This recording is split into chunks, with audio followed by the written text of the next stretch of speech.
Hello everyone, तर मी आली आहे विदर्भाकडे माझ्या माहेरानंतर माझी खाण्यासाठी डिमांड असतात. तर मी माझ्या मम्मीला सांगितलं झुणका भाकर करायला. माझ्या मम्मीने मस्तपैकी केलेली आहे शिळी भाकर आणि कच्च्या कैरीचं झुणका. तर आपण ही रेसिपी डिटेलमध्ये बघणार आहे. माझा व्हिडिओ स्किप न करता शेवटपर्यंत बघा. सुरुवात घेणार आहे आपण गावरान आंबा. स्वच्छ धुवून घ्यायचा आहे त्याला आणि त्याला आवश्यक तेवढंच खिसायचं आहे आपल्याला, कारण हा आंबा खूप आंबट असतो. त्यामुळे जेवढा आवश्यक आहे तेवढा खिसून घेतलेला आहे. आपल्या झुणक्या म्हणजे बेसनाच्या क्वांटिटीनुसार आपल्याला खिसून घ्यायचं आहे.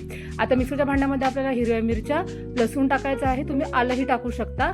आता याची आपल्याला पेस्ट तयार करून घ्यायची आहे झुणक्यामध्ये टाकण्यासाठी. जाडी भरडी पेस्ट तयार करायची आहे. आता कढईमध्ये आपल्याला घ्यायचं आहे आवश्यक तेवढं तेल आपल्याला छान गरम होऊ द्यायचं आहे. त्यामध्ये आपल्याला जिरं, मोहरी सोबतच आपण टाकणार आहे कांदा. बारीक कट केलेला कांदा टाकायचा आहे आपल्याला. आता त्याला छान परतून घ्यायचा आहे, शिजवून घ्यायचा आहे. आपल्याला पूर्ण कच्चं पण काढून घ्यायचं आहे. कांदा अर्धा शिजला गेला की आपण जी लसूण आणि हिरवी मिरचीची पेस्ट तयार केली होती ना, ती टाकायची आहे आणि याला पण छान शिजवायचं आहे आपल्याला तेलामध्ये. खमंग असं पूर्ण कच्चं पण काढून घ्यायचं आहे.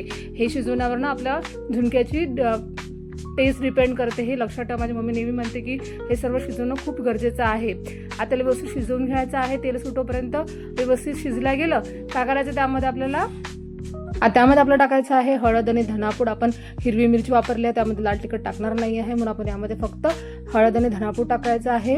तेलामध्ये छान याला परतून घ्यायचं आहे. थोडंसं पाणी घालणार आहे आपण शिजवण्यासाठी. हळद वगैरे व्यवस्थित शिजल्या गेली पाहिजे म्हणून. नंतर त्यामध्ये आपल्याला टाकायचं आहे आंब्याचा खीस आणि याला मस्त मिक्स करायचं आहे. आणि याला पण व्यवस्थित आपल्या चटणीसोबत म्हणजे मिरचीसोबत कांद्यासोबत शिजवून घ्यायचं आहे खमंग आपल्याला. याच्याने एक मस्त स्मेल सुटतो घरामध्ये. कैरीचं खीस टाकला की नाही तर छान स्मेल सुटतो. मग आता यामध्ये टाकायचं आहे पाणी. तर पाणी आपल्याला 1 वाटी होईल तेवढं टाकायचं आहे आणि याची की नाही छान अशी उकळी काढायची आहे आपल्याला. पाणी मस्त मिक्स करायचं आहे आणि याची एक मस्तपैकी उकळी काढायची आहे. अशी दणक्यात उकळी आली पाहिजे या पाण्याला. चवीनुसार मीठ टाकायचं आहे आपल्याला. यामध्ये मिक्स करायचं आहे आणि उकळी काढायची आहे. आता यामध्ये टाकायचं आपल्याला बेसन. तर बेसन आपल्याला एकदम टाकायचं नाही आहे, थोडं थोडं टाकायचं आहे. मिक्स करायचं आहे आणि परत मग थोडंसं बेसन टाकायचं आहे आणि परत मिक्स करायचं आहे. तर तुम्हाला जर झुणका घट्ट पाहिजे असेल त्यानुसार तुम्ही त्यामध्ये बेसन टाका. मला अशा पद्धतीचा आवडतो, कारण थंड झाल्यानंतर तो ऑटोमॅटिक मस्तपैकी घट्ट होतो. आवश्यक तेवढं बेसन टाकायचं आहे आणि याला आपल्याला मस्तपैकी शिजवायचं आहे. कच्चं राहायला नाही पाहिजे आपलं बेसन, नाही तर आपलं पोट खराब होऊ शकते. त्यामुळे आपल्याला बेसन चांगलं शिजवून घ्यायचं आहे. व्यवस्थित मिक्स करायचं आहे.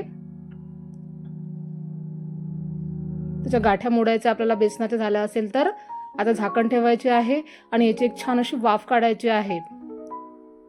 बघा आपला झुणका तयार झालेला आहे. हा आहे आपला उकडीचा झुणका. तुम्हाला माझी आजची रेसिपी नक्कीच आवडली असेल तर मला एवढं लाईक करा, शेअर करा, कमेंट करा. आणि तर माझ्या चॅनलला तुम्ही सबस्क्राईब करा. आणि गरमागरम झुणका आपल्याला शिळ्या भाकरीबरोबर सर्व करायचा आहे. पंचपक्वान्नाला मागे टाकली एवढी टेस्ट गजब असते. माझा खूप फेवरेट आहे. तुम्ही पण ट्राय करा. खूप मजेदार अशी रेसिपी आहे. भेटू नेक्स्ट व्हिडिओमध्ये. Bye bye, take care.